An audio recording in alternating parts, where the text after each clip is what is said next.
वाढते तेव्हा पहिलीच असते राहिले, कितीने जास्त कितीने कमी, शिल्लक असे शब्द आले किंवा वजाबाकी येते. मग पट हा शब्द आला की काय येते आपलं गुणाकार. बरोबर आहे. म्हणजे ही क्रिया आपली क्लिअर झाली की आपल्याला गुणाकार करायचा आहे.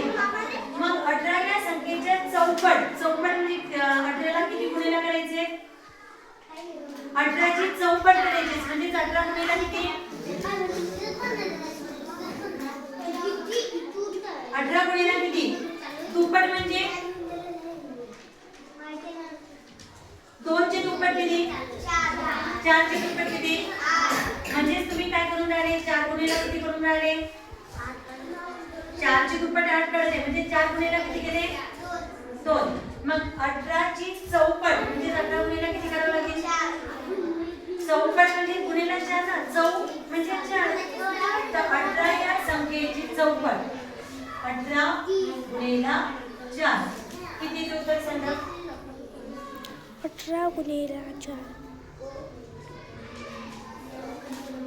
समोर पुस्तक आहे करायला पाहिजे.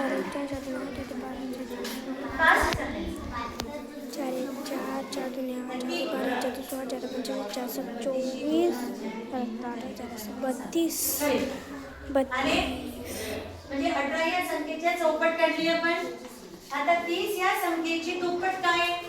30 ची दुप्पट काय? 60. म्हणजे दुप्पट म्हणजे गुणिले 3. बरोबर आहे. 30 ची दुप्पट आली 2 गुणिले 0 0 बेती 6. म्हणजे 30 ची दुप्पट 6 झाली.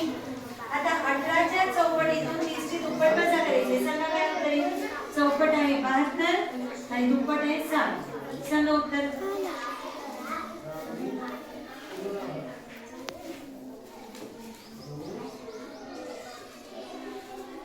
सांगा. ओमा बसायचं नाही आपल्या पुस्तकात पटकन करायचं.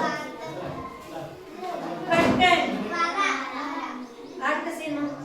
दोनातून 0 गेलं म्हणजे नाही गेलं का? नाही. 2 दशांश खाली 7तून 6 गेले. ऑप्शन मध्ये 12 उत्तर आहे का? हो. ठीक आहे. 20 स्टॉप.